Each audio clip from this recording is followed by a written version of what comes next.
It is time to marginalize those who, even when not directly resorting to violence, use hatred of America or the West or Israel as the central organizing principle of politics. For that only gives cover and sometimes makes an excuse for those who do resort to violence. That brand of politics, one that pits East against West and South against North, Muslims against Christians and Hindu and Jews, can't deliver on the promise of freedom. To the youth, it offers only false hope. Burning an American flag does nothing to provide a child an education. Smashing apart a restaurant does not fill an empty stomach. Attacking an embassy won't create a single job. That brand of politics only makes it harder to achieve what we must do together, educating our children and creating the opportunities that they deserve, protecting human rights and extending democracy's promise. Understand, America will never retreat from the world. We will bring justice to those who harm our citizens and our friends, and we will stand with our allies. A politics based only on anger, one based on dividing the world between us and them, not only sets back international cooperation, it ultimately undermines those who tolerate it.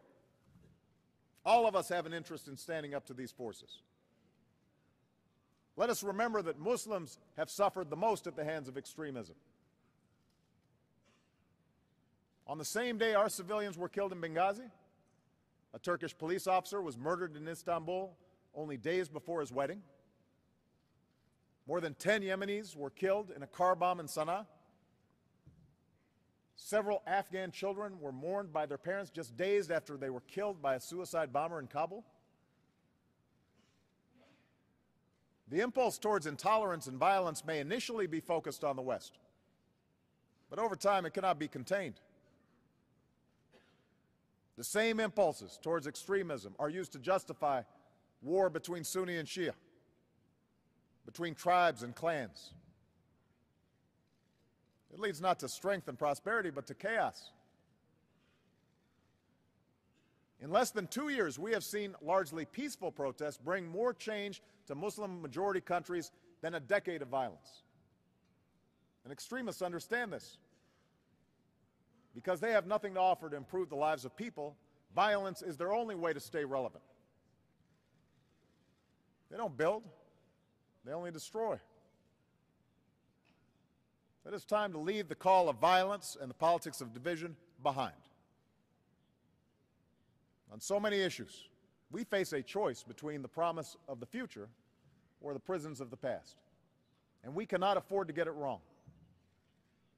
We must seize this moment. And America stands ready to work with all who are willing to embrace a better future. The future must not belong to those who target Coptic Christians in Egypt. It must be claimed by those in Tahrir Square who chanted, "Muslims, Christians, we are one." The future must not belong to those who bully women. It must be shaped by girls who go to school and those who stand for a world where our daughters can live their dreams just like our sons.